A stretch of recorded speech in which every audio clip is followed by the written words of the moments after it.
Yeah, we're recording.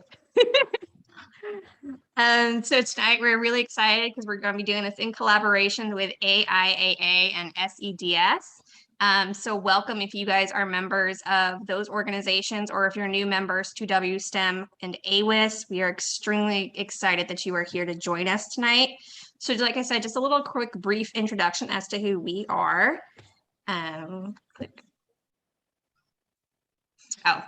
So one thing that wSTEM is really proud of, anytime we have any sort of chapter meeting or guest speakers, we always do a fun raffle at the very end. So make sure you stay tuned and stay for a chance to win some wSTEM swag at the end. Okay, so who our officers are: myself, I am Ashley. I am the president for wSTEM and the VP for AWIS. We have Sarai Brown. She is our president of AWIS and my vice president for wSTEM. Sydney is our secretary, Marissa is our webmaster, and Shivali is our newsletter editor. So we have quite an amazing team this year to kind of help us get all our information out and all our events planned. We also have 3 amazing faculty advisors who are helping to coordinate all this, and it's thanks to Dr. Drexler that we were able to get all this put together tonight, as well as with Dr. Carter and Dr. Hand. If you want to email us anything, our email address was changed not that long ago. So our email address is wstemapus1@gmail.com. So please don't hesitate to send us an email about anything. If you're interested in any of the events or learning more about what we can do and how we can help you grow within your education or with your STEM career, always just feel free to email us any sort of thing that we can help you with. And then, of course, follow us on any of our social medias. We're on Twitter, Facebook, and Instagram. You can just look for us just through any of the search engines, and on there it will list all our chapter activities, any sort of member feedback, member recognition, any sort of related articles, as well as our monthly newsletters will be available across our social media sites. And just some upcoming events that we have. So next month, we will be hosting our very first virtual field trip. It's going to be to the Goddard Space Flight Center.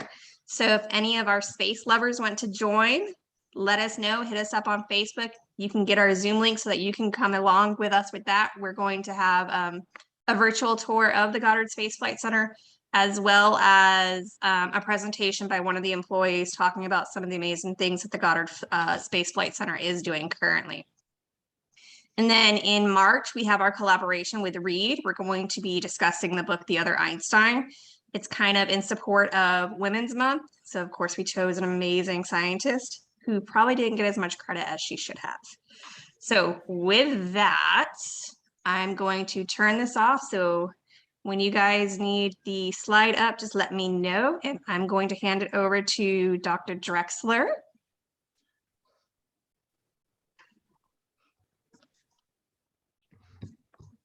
There you go.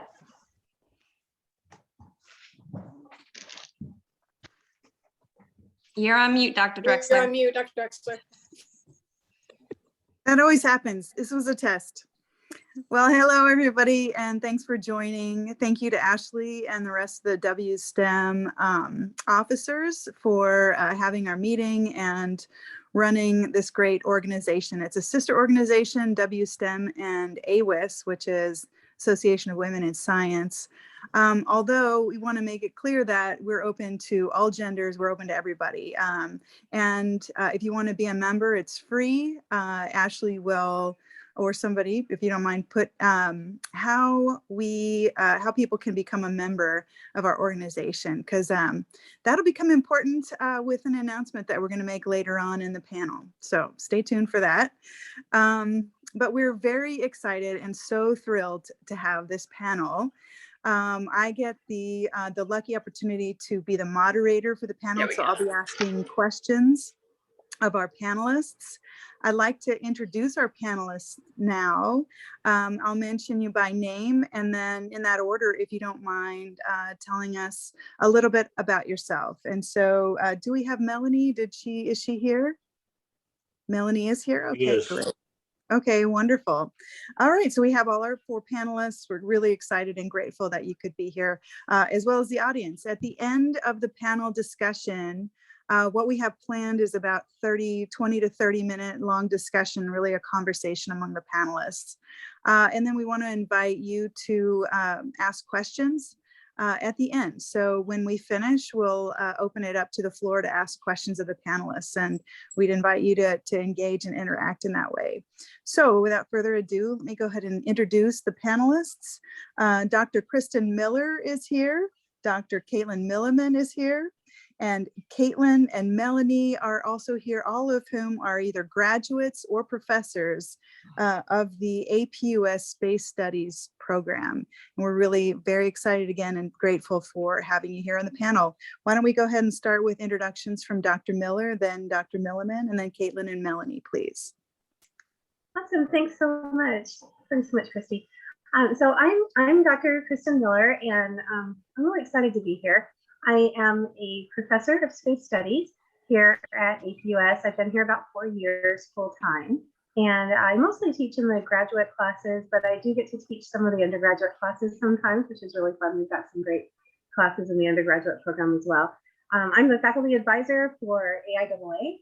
I'm also the faculty advisor for ARG, which is our analog research group, and we'll talk a little bit more about that later. I also run a supernova search research program.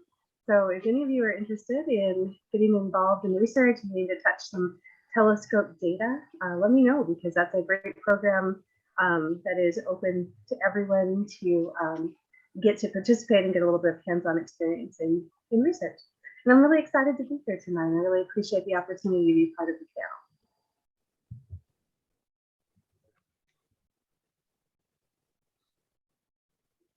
Thank you, Dr. Miller. How about you, Dr. Milliman?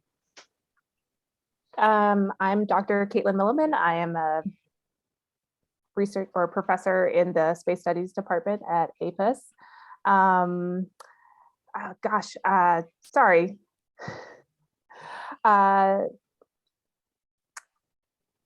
blanking on, I've been here about 4 years.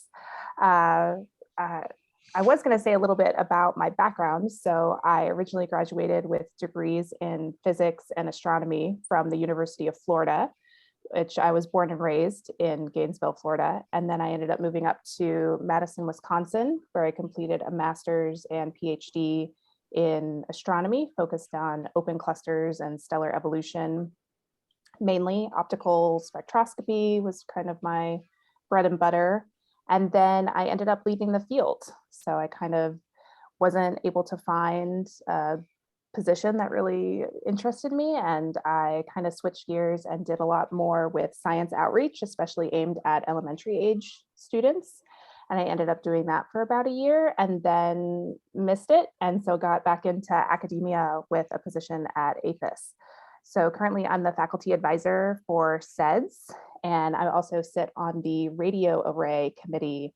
So we're hoping to get at least one dish up and active, and also working with some SEDS officers on making some radio dishes out of paint cans and some other really cool kind of backyard projects to play around with radio data. That's so cool. Can we learn more about that as we talk in the panel about your the SEDS SEDS and then the AIAA that Dr. Miller is a faculty advisor of too? We'd love to hear more about those organizations and how we can be involved in those too. So that's great. Thank you so much. Wonderful. All right. How about Caitlin? You're next. Hi, yes, thank you so much. I'm really happy to be here. My name is Caitlin Collum. I have a master's in strategic studies, but decided to do a career change about 2 years ago. And so I completed the grad certificate for space studies at AMU, but I'm actually decided to go back and do the master's again. Glutton for punishment, forever student, I guess. So I'm really excited about that. I also participate in a research project for near-Earth objects with a couple of folks that are on the call already. I see you, Terry and Richard. Hi, guys. And I currently work at Lockheed Martin Space as a project engineer based down here in Littleton, Colorado. So very happy to be here. Thank you. Happy to have you. Thanks, Caitlin. You were a graduate of the program, is that right? For the certificate, but I'm doing the master's with the aerospace concentration right now. Yeah. Okay, I hope it's going well. Just started, so it's good. It's going great. Okay, perfect. How about you, Melanie? Thanks so much, Caitlin. How about you, Melanie? Hey there. Hello. Thank you guys very, very much for having me. Very happy to be with you guys. So I'm Melanie. I graduated with my master's in space studies from AWIS in 2020. And so now I'm the director of astronomy and education at the Pisgah Astronomical Research Institute in Rosman, North Carolina. When I was a student, I looked a lot at variable stars, and I participated heavily in the SEDS group and in the starting phases of the supernova group. And now it's taken off to being something much bigger and better than anything that I had ever thought. And I'm very excited about that and happy to just be here with you guys. We're happy to have you too. Thanks so much, Melanie, for being on the panel. This is wonderful. And I see part of your signature on your thing. It says PARI, Educational Director. So we'd like you to, at some point during this panel discussion, talk about that. In fact, I have several questions about your professional position. So that'll come in very interesting. Yeah. So yeah, so great. Well, welcome everybody. Welcome to the panel and welcome to our audience. We're happy to have everybody here. Again, we're going to spend about 20 minutes or so having a conversation with the panelists. We'll open it up for questions, but I guess as the moderator, I get to ask my questions first. So by the way, my name is Dr. Kristen Drexler. I am in the Earth Sciences and Space Studies. Actually, I think it's reversed. It is Space Studies and Earth Sciences Department, which is chaired by Dr. Ed Albin. Anyway, we have so much fun in this department. We consider ourselves the Earth side, and then Dr. Milliman, Dr. Miller are a part of the space side. So it's fun to sort of broaden our earthly perspective to a global context. And so I've been working on some interesting courses, developing courses within that context. So that's been really an amazing, amazing thing. I'm happy to share with you more about that. But first, let's talk to our panelists a little bit. That's why we're here, right?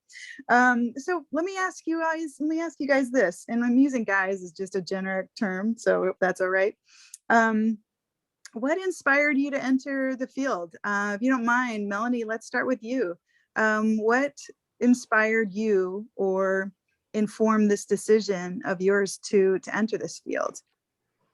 Cool.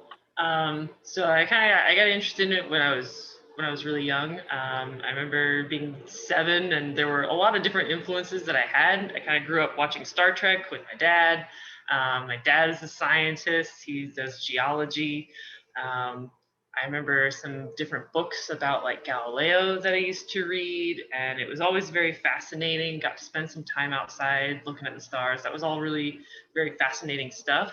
I think it, just as me personally, and not representing Perry, just me, just me. That really was solidified for me just as I grew in my own personal faith in Christ, and that's just something for me, and that just represents me. I think it's really important, or at least it's important to me to be a champion for Christ and just be explaining and exploring science with people and getting to kind of share the connection there with both of those. So that kind of solidified my initial curiosity that I had as a kid. So that's me. Okay, very good. And thanks for bringing in the spirituality part of it. So many scientists kind of merge science and spirituality. So thanks. Let's see. Caitlin, how about you? What inspired you? Same. I started out loving it as a kid. I was a kid that wanted to be an astronaut. Some of my favorite projects in school were about like the solar system and all of that. I wanted to go to space camp as a kid. And then, life kind of changed. 9/11 happened and other things in the world happened. And I kind of went in a different path with my career. And I realized about a couple years ago that I really wasn't enjoying working in technology and in terms of like working for an insurance company. There's just no passion in it for me, no joy, no mystery, no hope. It's insurance. It's a necessary evil, but so I just really wanted to jump back in and to feel passionate about something, to have that wonder and that collaboration. I think there's a lot of for me, there's just a huge future with space. And I think there's so many different career paths you can go with space that I really just wanted to get back into that. And it brings me joy. There's just all that mystery and wonder, and there's so much out there to discover. And yeah, so that's a very like optimistic, high level view. But yeah. Thank you, Caitlin. That's great. How about you, Dr. Milliman? What inspired you?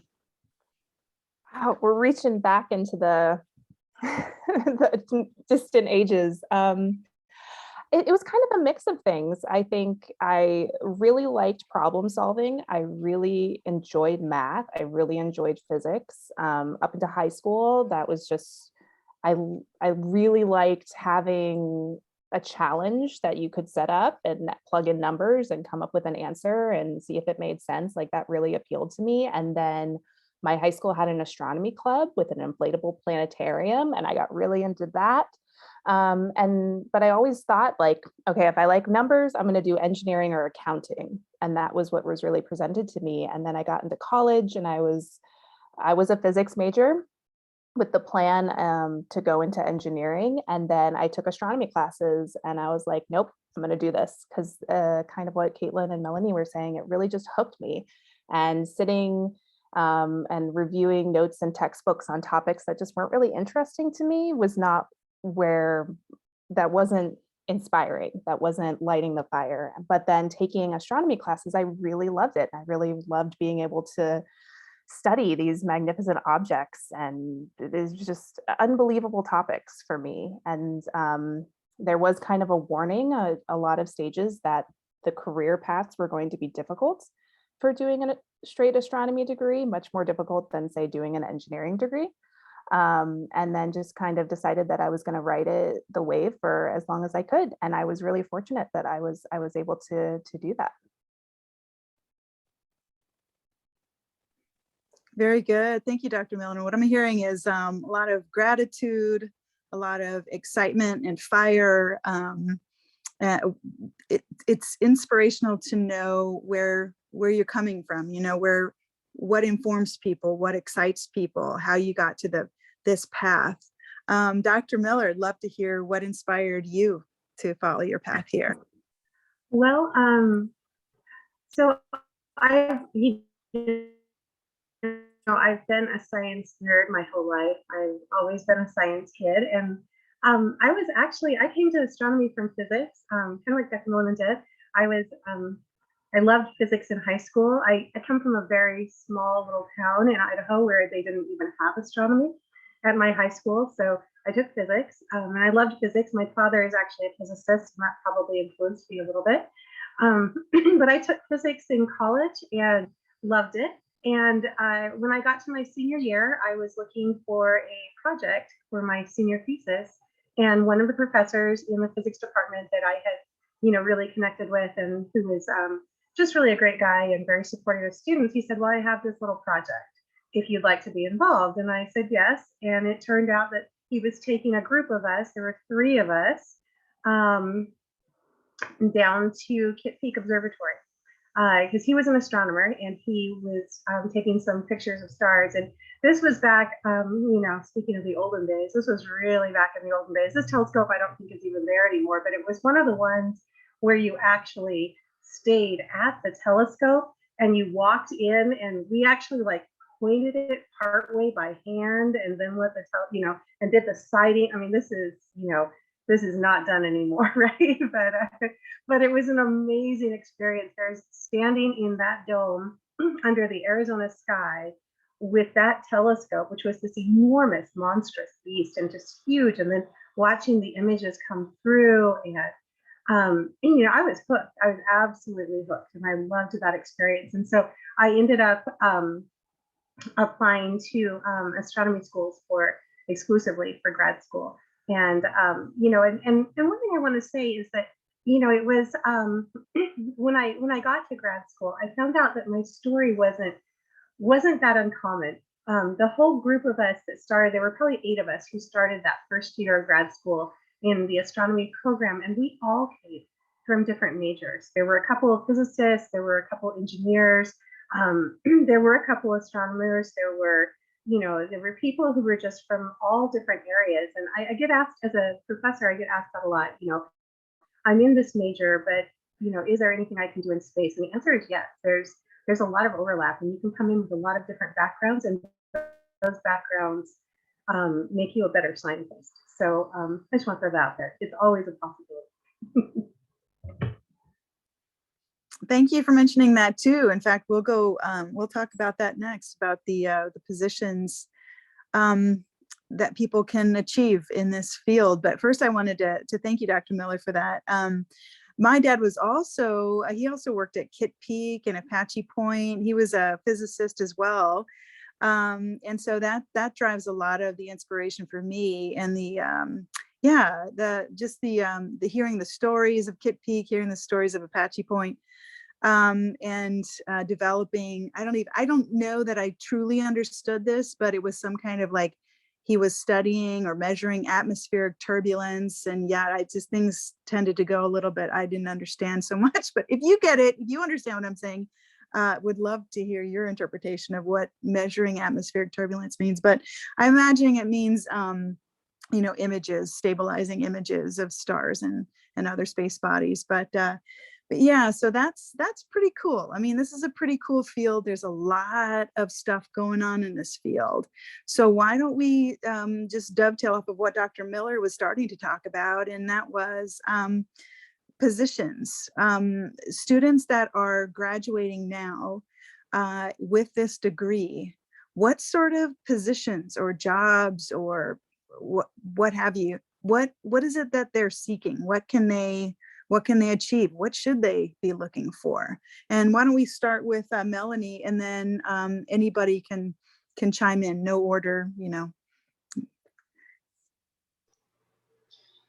That's actually, I'm really glad you brought that up. We focus on that actually a lot at our summer camps at Perry, is giving kids kind of the research experience and try to give them a little taste of what it's like to be a scientist, including a lot of the challenges of, oh, the weather, you know, and yeah, I guess you're not taking images tonight. Oh, well. Try to give them that taste there. One of the things that we like to talk about when we're there and with the kids is to show them things like the Labor Department's website, just the US Labor Department website, because that definitely shows some different statistics about where job fields in the science industry are fluctuating and where they're projected to go, so they have a good idea of what to be aiming for, what to be shooting for. So that's always a helpful resource. Honestly, anything in computers, anything that's going to be learning as many languages as you can, computer science, there's a lot out in that field. And the more that we automate systems that are launching into space and that need to be automated in order to be achieving their tasks on their own out at different Lagrange points far away where nobody can get to a telescope to go and fix it, the more computer scientists that are definitely needed, I would say. Okay, great. Thank you so much. Anybody else on the panel want to chime in? Just generally, I guess the question is, what are recent graduates? What are people that are new to the field? Where are they going? How are they entering the field? What positions are they occupying? What's your perception on that? Well, real fast, coming from more of the commercial side of things, working for Lockheed, and just doing research on different companies like that, is there's really a wide variety of areas that you could go into. I think obviously we need a lot more engineers, like Melanie was saying, a lot of coders, and all of that, of course. But if your interest is in policy. I mean, there's a lot of different government relation positions that are out there right now that, especially with the competition with the space companies that have been coming up and the startups, that's going to be really big. Business development, communications. I mean, I think there's a lot to do with marketing, especially as you have that all of that competition going and really getting that word out. And for these kind of legacy companies, I guess I'll call like Lockheed, Northrop, companies like that. I mean, they have a lot to do to try to attract recent graduates and the newcomers that are coming out when you have flashy companies like SpaceX out there that are just, you know, fast and getting things out. So I think you could really almost do anything. One of my biggest things that I always did was I would go to certain companies that I maybe was interested in and do kind of what Melanie was saying, start searching through what's out there and available. And then I start reading those job descriptions and seeing what skills I might need to build on. If there is some sort of certification in addition to just your degree that you might want to look into, that to me really was just telling ways that I could buffer. I mean, maybe it's as simple as just getting like a Scrum Master degree, a certificate, or something to do with project management, or going and doing a coding boot camp or something, just to supplement. I think that really helps. So I would just, again, just do research and start reading those job descriptions. Okay, excellent. Do you agree with that, Dr. Miller or Dr. Milliman? Do you agree with that? And is there anything else you wanted to add to that list?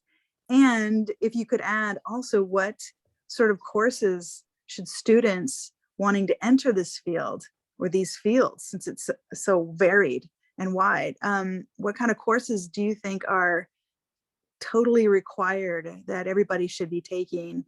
And then what do you think is like an up and coming field? Well, I'll go real quick. I think Melanie and Caitlin had such great points, and I think it's so valuable to have their insight coming from people who have recently graduated and been in that job market. And I really appreciate their insight. I think I would, in terms of skills, I would absolutely agree that you know coding is really important. I think if you want to, depending on where you want to work, right, and whether what kinds of things you want to do, but I would say, you know, if you want to get in into like observational, if you want to get in to more of an academic role, if you want to get into a research type position, I think the more you can publish as an undergraduate even or a graduate, the better. And I also think that the more experience you have in research, even if you haven't published, if you've been on a research team, if you've been doing research as part of a team at a university, that distinguishes you in the job pool and sets you apart from you know, everyone else who's also applying with a bachelor's or master's degree in, you know, space studies. And I think that's something that I hear a lot, that those things are valuable. And I think, I guess in terms of upcoming fields, just two that come to mind would be space entrepreneurship. I think we're going to be seeing, you know, as ISS is going to transition to commercially run, and there will be other LEO space stations like it. I think there's going to be lots of opportunities for lots of business opportunities for people, things that it makes sense to do in space and that can be done well in space. And I also think, and I know we may talk about this later in the program, but I think people who are tracking satellites and orbital debris to avoid collisions, I think that is going to be a big, so orbital analysts, those types of positions, I think will be really big. I don't know, I'm interested to hear what you want to say, Dr. Nolan. I know you have some. Yeah, I think it's so hard because a lot of the students that I interact with, they're coming in with so many different backgrounds and so many different aspirations. So it's hard to give like, do this, do this, do this. Because I think it really, the one thing I would say is kind of do a little bit of soul searching. Where do you want to be in 5 years? Where do you want to be in 10 years? What field do you want to be in? And that doesn't have to stick, but I think that needs to really guide where you want to be. I would say computer programming and statistics. So I know a lot of students want to avoid math, they want to avoid computers, but I don't think there's any avoiding it in anything that you do. Showing that you can handle numbers, showing that you can handle computers. And I think a lot of students get turned off of math for various reasons, but I think statistics is a whole different ballgame that not many students are introduced to. But being able to manipulate numbers and manipulate computers are really important skills that I see even in policy decisions. Like you need to be able to make policy conclusions based on statistics. So that's needed. And I would also just say, like, see what you want to do. Get experience outside the classroom. If you want to be a science communicator, do videos, do blog posts, do different writing things. If you want to be aerospace, look for those fellowships, look for those virtual internships, look for those in-person internships or networking events that you can really go to. I think there's a key to getting outside of the classroom. Like the degree is not going to be enough, and you need to, whatever you can do, try to do it. So I'm not saying that you have to spend a whole year of like internships and doing all this. Like there's projects and there's programs to get you experience in this. And then you can also explore, like, is this a field that I do want to be in the next 5 years? Or is this a field that really isn't where my talents are good? Let me look for something else. And this is a great time to kind of explore all of that. Very good input. Having a direction, passion, and interest of fire, and then being able to pivot or adjust as you're going through the programs and sort of developing your true honed interest. Yeah, absolutely. What I'm hearing, all four of you had several of these things in common, but one that I'd like to focus in on is experience, and having those experiences, whether they're volunteer experience, whether they're service experience, whether they're networking, whether they're employment experiences, or even learning in classes. It's important to have these experiences in order to enter the job. We all know this, and in order to enter the field. But can we talk about two specific things in that realm? And that is having an out-of-class experience.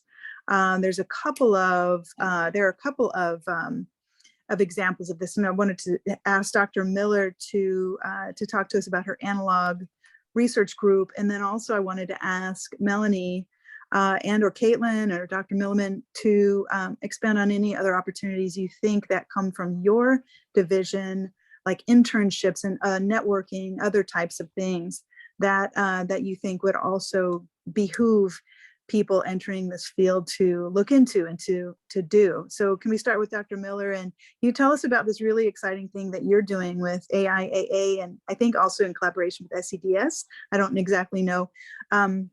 Tell us what is the Analog Research Group? What is that, first of all, and then tell us how important that is. Oh, look at that. Woo, here's my slide. Thank you so much, Ashley. Yeah, so thanks so much for the opportunity to talk about our Analog Research Group. This is a new initiative here at APUS, and we are extremely excited about it. So ARG stands for the APUS Analog Research Group. Little pirate reference there that we think is fun. It is a project under the umbrella of AIAA. And to be a part of ARG, it is open to anyone in the university, although we do ask that you join AIAA, where we come under that umbrella. But basically what an analog research is an analog research mission is when you create a crew, which is just a group of students, and sometimes students and faculty, and you go for a period of time, usually 10 to 14 days, and you live in an isolated habitat working on an astronaut schedule. So you're living like astronauts. You're as if you were on a space station, or perhaps a structure, a living structure, a settlement, maybe on the moon, maybe on Mars. You get to do EVAs, which are extravehicular activities. You interact with mission control. It's a simulation. You're not really on the moon or Mars, but in many ways, it's very similar to experiencing what it would be like to be an astronaut in one of those situations. And ARG has actually, we've already sent one crew in Dakota. They have a fantastic facility where they actually have spacesuits that are some of the most realistic spacesuits of any analog in the US. And we sent a 4-person crew in October to perform a 2-week mission there. It was extremely successful. The crew did great. They did some really cool research projects. We are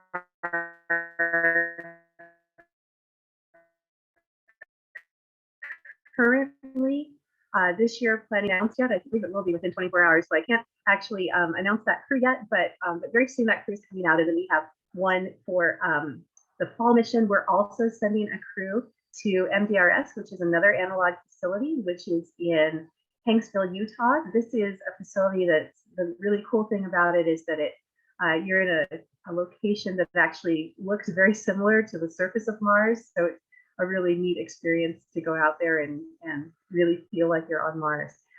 So if you're interested, we've got the Gmail right here for AIAA, and what you do to get involved is you send a little email there and join AIAA, and then once you're a member of AIAA, you just send a little email saying you post in our Slack channel and say I'd like to get involved with ARG, and we put you into the right channels, and you can be part of the mission. We have lots of positions, both for people who want to be an analog astronaut and for those who would like to provide mission support. So we need flight directors, we need program managers, we need research coordinators, social media people. There's a wide range of ways that you can be involved.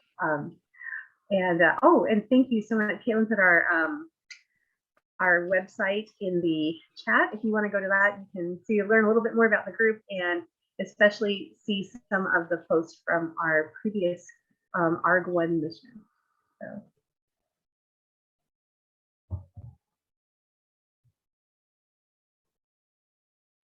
Terry was one of our previous analog astronauts, so it's fun to have him on here. And we've got some of our crew members on the call who are on the projected crew for the MDRS mission as well. So glad to have you guys here. Oh, so cool. That is so cool. I love this program. And you guys are welcome to talk a little bit about that, about your experiences too. But I think first, let me ask Ashley, do we have any announcement or update that you wanted to share? Yeah, absolutely. So we wanted to let you guys know that we would love to offer a scholarship for one of your chosen members. It'll be at least $300 to help offset some of their expenses that they have to take. But there is a good chance that it's going to go up.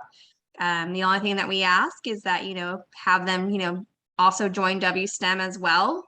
And we look forward to helping them be a part of your little mission. Thank you so much, Ashley, and to you and to the whole wSTEM group. We really appreciate it. That support will make such a difference for a crew member. We really appreciate your support with this. You're very welcome. Yeah, we're all happy to help. We're happy to be a part of this. And I know I'm missing about 40 messages in the chat, and it's so exciting. We have like 21 or more people on the call. This by far beats our record for a number of people on a membership meeting. So this is exciting for us. I just had to throw that in. So this is clearly it's a hot topic. Clearly this is a really interesting topic to people and our members. So really happy to have this. Yeah, so we'll just continue on. Dr. Miller, is that okay if we continue on, or did you have anything else you wanted to say? Oh, no, that's perfect. Okay. The only other thing I would say is that these missions are very much multidisciplinary. So when we put together a crew, we love to have people with backgrounds in biology and geology and psychology and engineering, and it's not just, we're not just looking for space studies people, and we love to have mixed crews. We love to have lots of different people with completely different backgrounds, different nationalities, different genders. represented. So we really are looking for a wide range, and we hope that you will consider applying. Thank you so much. Would you find value in students who study like earth sciences, for example, maybe even marine biology or other types of sciences? You would find value. Absolutely. Okay. Absolutely. Very cool. Oh, exciting. Okay, well, we're excited to find out more information. And Ashley, if I'm missing anything in the comments, are there any questions? Could you do me a favor and chime in? I don't know if we're missing anything, but and meanwhile, I'll just go ahead on to the next question. So we actually are about 45 minutes into our meeting, and there's still so much to talk about, but I wanted to, we're not going to go over an hour, and I know that Ashley wanted some time to do a raffle at the end, so we might spend another like 5-10 minutes on this, and then I wanted to see about inviting you all to perhaps a future panel discussion or a future other discussion on some of the current goings on in space studies or in the space field, because there's so much going on. There's like commercial space flight, Artemis, the James Webb telescope that just launched on Christmas morning, mega constellations. In fact, why don't we give Dr. Milliman a minute to talk about mega constellations. I think you had a slide as well.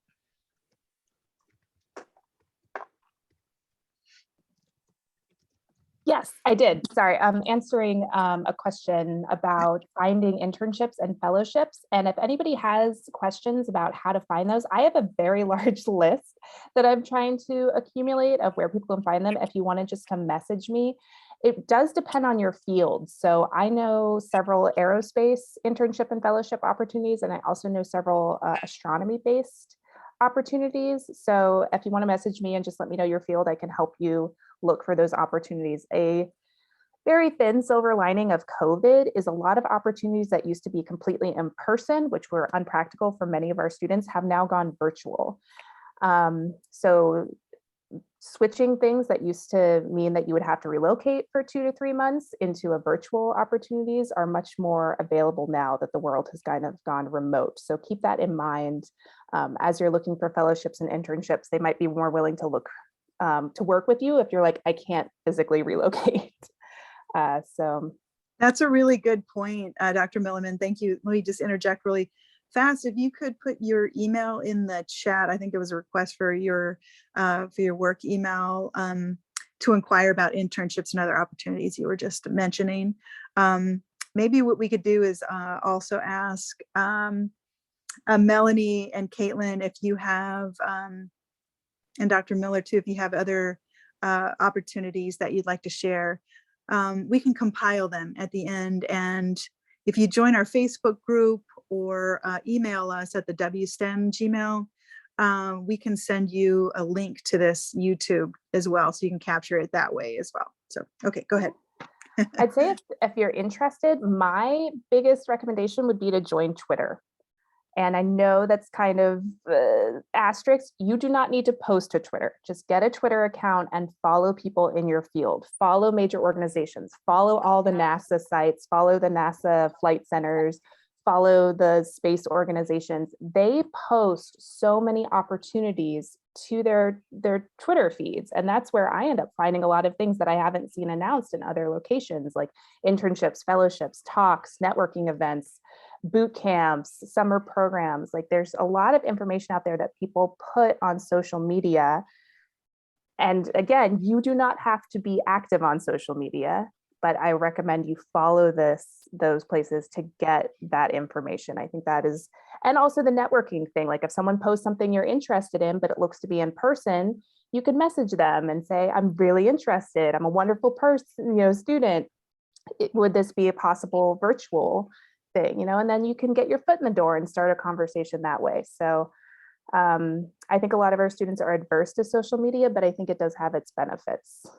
I 100% concur with that. I am all about space Twitter. And I'm not super active on Twitter, but I follow all of those accounts. I get a ton of information. And in fact, on Instagram, I was following High Seas, and there was a call for analog astronauts, and I was selected to do a mission in a few months. So it's huge. I 100% agree with that. Start following a whole bunch of sites. I can offer some suggestions as well to get you started on your space Twitter or space Instagram if you want to update your feeds. But absolutely agree with that, Dr. Millman. So really briefly on mega constellations, and this is also something that I hear about on social media a lot, and a lot of this information and news articles, and I know the American Astronomical Society is very concerned about this. And it's the fact that a lot more stuff is being put into space, and in the future, a lot more stuff will be put into space. So a lot of these, I've just listed a couple of the big names: Starlink, OneWeb, Project Kuiper. Like, these thousands and thousands of satellites are going up. One thing that I did not know is that a lot of these are touted as internet access for everybody, but Starlink's upfront cost is $499 with $99 per month access after that, with the promise that the cost will go down as more infrastructure is launched. But this is not universal access to the internet. This is nowhere near universal access to the internet just because of price barriers. So I think that's something that kind of gets lost in these headlines. And then just looking at Starlink's current number, it's launched over 200, about 1,900 of those are still operational. It's authorized to launch up to 4,408.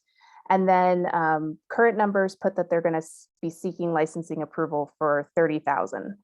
And that's one company of dozens that have the potential to put these kind of mega constellations into space. And then looking at the impact on astronomy, this paper just recently came out looking at the Zwicky Transit Facility, which is at the Palomar Observatory. And as of right now, 20% of their twilight images are affected by the satellite streaks. And some of the streaks you can see in the imaging here. So twilight is where you get the most impact, and it's also where you want to find the most asteroids, because you want that twilight directionality to the sun and also the light from the sun. So it's not insignificant, and it's a 20% now, with much greater numbers expected in the future. And then ESO did a study, and there was a lot of assumptions that they had to put into their study, but they tracked 18 projects and looking at a projected number of a total of 26,000 satellites in space. And they estimated that this new spectacular facility that's coming online soon, the Rubin Observatory, would have 30% to 50% of its images affected by these satellites. So the wide field imagers are the ones that are going to be most impacted by these low Earth orbit mega constellations streaking through their surveys. And so they were designed to get a lot of data very quickly. And if 50% of their images are being impacted, depending on the assumptions that you put into it, they're going to have to rework how they're going to do science.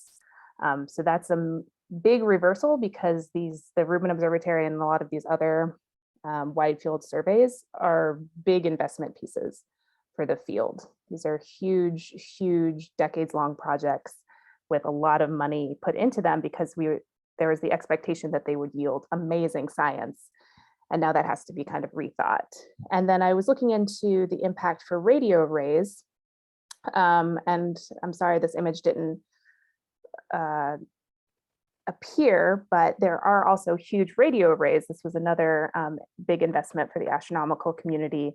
And the radio frequencies that all of these satellites will be using to communicate with the Earth are in some of the bands that the radio science and these radio arrays are very interested in. So molecular passbands and things like that. So there are protected frequency bands in the radio sky, which is nice.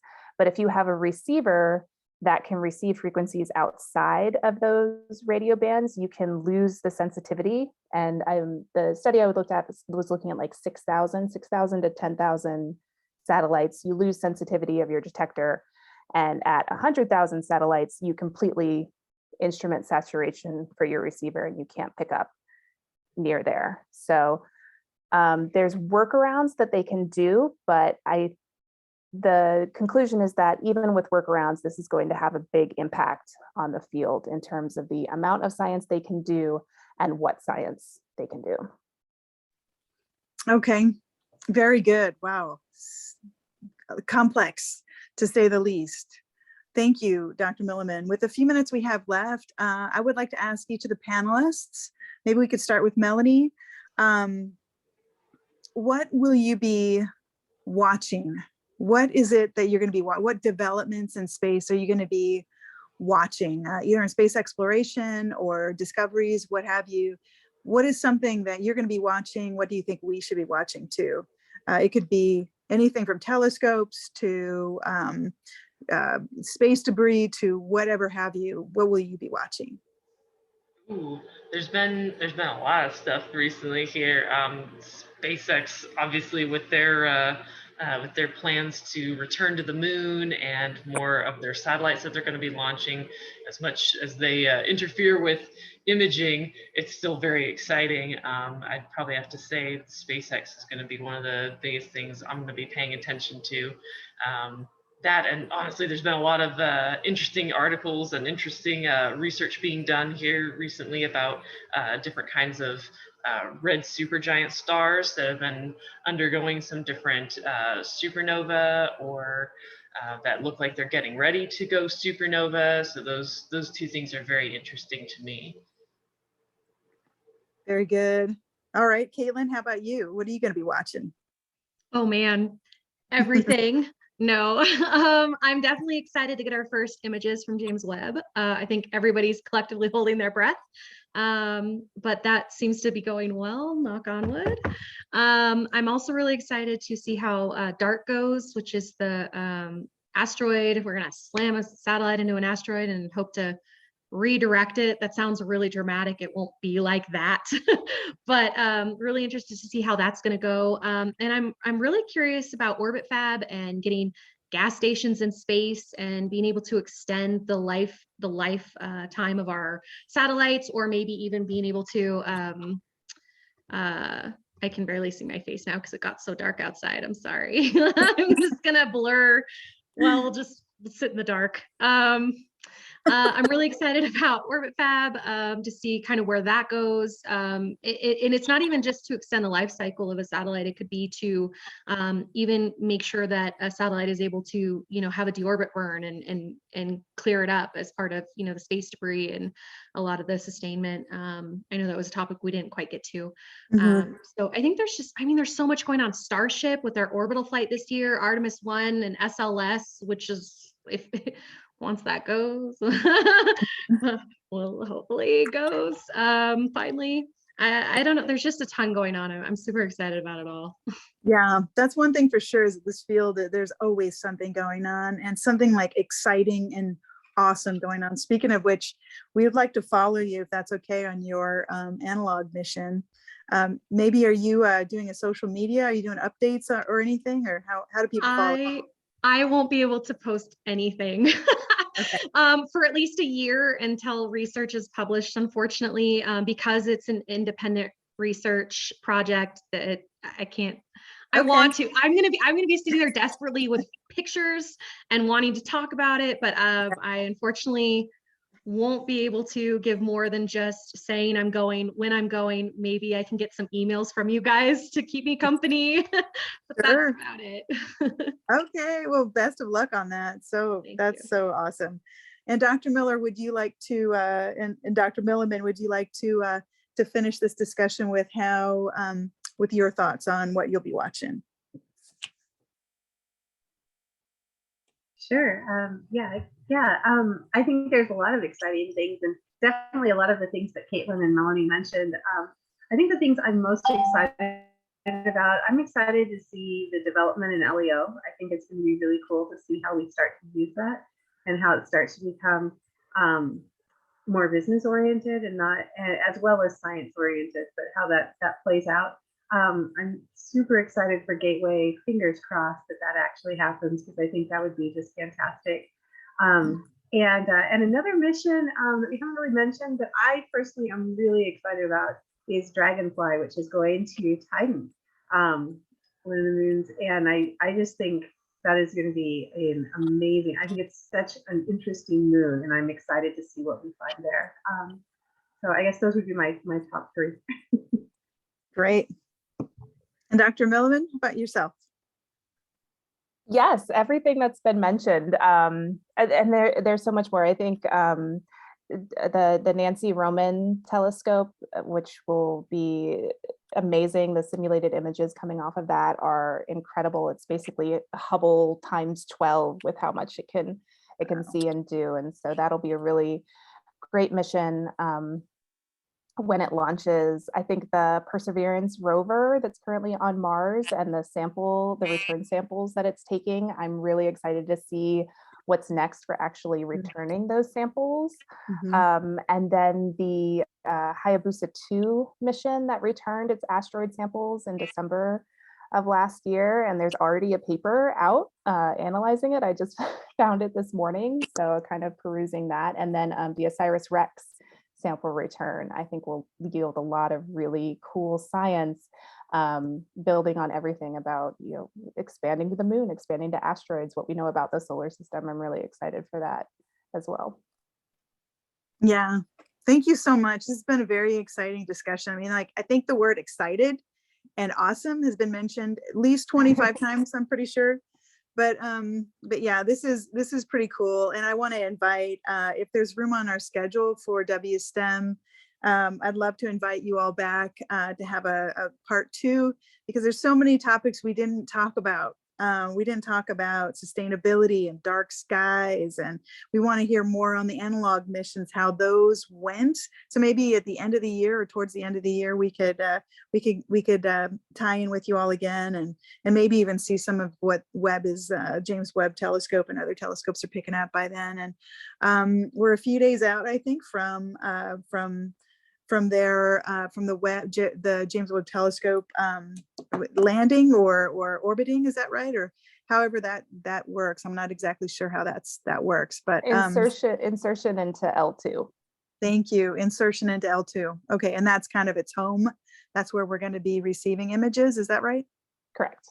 Okay, cool. So cool. Anyway, thank you all so much for being our panelists.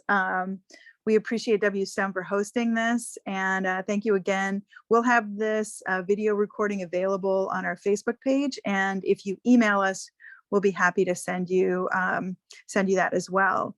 And for each of the panelists, we'd like to send you some gift swag. We'll give you more information on that. Speaking of gift swag, Ashley? Yep. All right, so I used one of our fancy random raffle generators online, and we have 3 winners for tonight. You have to excuse my toddler in the background. So our winners for tonight are Bridget, Curtis, and Sarah. Bridget, Curtis, and Sarah. I'm going to put our email address into the chat box one more time. If you wouldn't mind sending us your mailing address, that way we can go ahead and get some swag sent over to you guys. Thank you. Congratulations, everybody. Take care and have a great evening and catch some starry, dark skies. It's beautiful out there. Take care, everybody. Bye. Everyone, thank you so guys much. very much. Bye. Thank you. Bye. And to the recipients, the winners of the swag, please make sure to email us your addresses, or you could do that on Facebook as well. Bye. Thank you, guys. Thanks so much. Thanks again, Christy, for organizing this, and Ashley, thank you so much. Yeah, it was wonderful. Thanks for the invitation. This was fun. This was great. I hope we can do it again. I really would like to talk about some of this other stuff too. Oh, absolutely. Yeah, I appreciated being a part of it. Thank you. Yeah, Curtis, thanks for coming in.